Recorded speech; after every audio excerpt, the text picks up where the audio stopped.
साथ हमें अगले कॉलर के साथ जुड़ जाते हैं। तो हमारे साथ कोलकाता से अवजीत जी जुड़ चुके हैं। अवजीत जी नमस्कार, बताइए क्या है आपका सवाल। नमस्कार सर, गुड मॉर्निंग। गुड जी मॉर्निंग। मैं कोलकाता से बोल रहा हूँ। मेरा दो शेयर खरीदा हुआ है। एक है IRFC, जी वो 300 शेयर खरीदा था 203 रुपए के भाव में।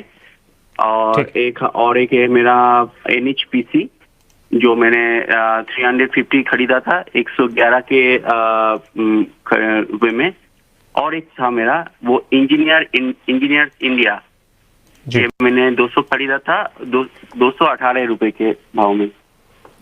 इंजीनियर्स इंडिया खरीदा आपने कौन से भाव से? 218। 218 रुपए के भाव से।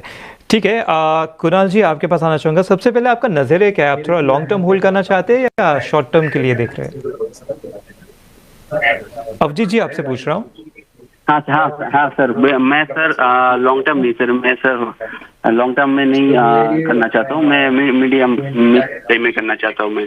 बिल्कुल ठीक है। कुणाल जी आपके पास आना चाहूँगा। सबसे पहले IRFC पर देख लीजिए, इनकी खरीदारी है 203 के भाव से। वहाँ से देखें तो स्टॉक 12-13% नीचे आ चुका है। NHPC भी देखें तो इनकी खरीदारी 111 से है, वहाँ से भी देखें तो 13% गिर चुका है। इंजीनियर्स इंडिया एक स्टॉक है जो इनके ही जो होल्डिंग का जो प्राइस है उसके आसपास ही घूमता हुआ नजर आ रहा है। तो इन तीन स्टॉक्स पर क्या राय बनती हुई नजर आ रही है?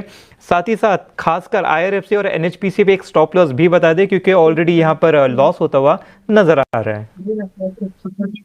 सबसे पहले IRFC की बात कर लेते हैं। 178 के अराउंड स्टॉक ट्रेड कर रहा है और स्टॉक फिलहाल अभी जो है डाउन ट्रेंड में है मीडियम टर्म के बेस पे।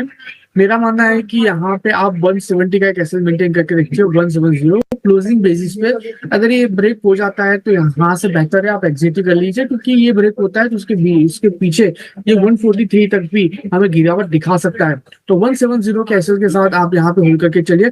मैं आपको एक और सलाह दूंगा, अगर ये स्टॉक जैसे ही 190 के ऊपर सस्टेन होता है, 190 के ऊपर सस्टेन होता है, आप यहाँ पे एवरेज करके भी चलिए। ये मीन टाइम में जैसे 190 ब्रेक होगा, मीन टाइम में ये स्टॉक आपको 215 लेवल भी दिखा सकता है। सो ये मेरी रही IRFC को लेकर सलाह।